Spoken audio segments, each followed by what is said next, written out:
各位觀眾朋友，大家好，歡迎收看《高高講學話》。今日民主而來教大家做兩個料理呢，要來吸引年輕人喜歡吃哦，就是叫做好做媽妞。做媽呢，就是這個啦，紅曲酒糟到底要怎麼變化呢？首先呢，要放進去的就是我們這個紅曲酒糟，客家話呢就是叫做做媽。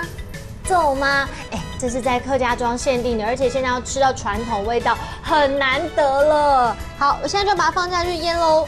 我自己是很喜歡這個紅曲酒糟味道。好，接下來呢，我要加一點點五香粉。五香粉其實不用加很多，因為它太搶味了。讓它massage一下，因為呢這個酒香非常的棒。好，我們都醃好嘍。現在呢，我加一點點酥炸粉，待會我們就下去炸到外皮有點酥酥脆脆的就好了。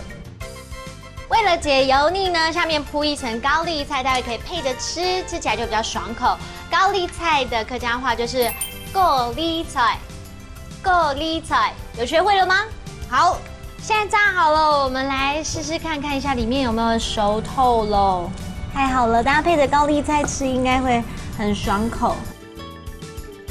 好，現在呢就要請試吃員幫我們吃看這個炸紅燒肉好不好吃。來，你們可以選你們喜歡吃的部位，如果不敢吃肥的地方，可以把它咬掉。還蠻好吃的。那我可以教你們講一整句的客家話嗎？好，就是炸紅燒肉，口感酥脆，好改做媽妞，好改做媽妞。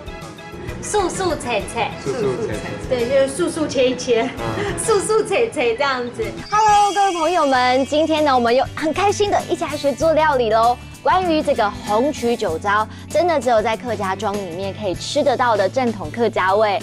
当然了，我们认识新的词，一起来复习一遍吧。来看第一个词就是红曲酒糟，做媽，做媽。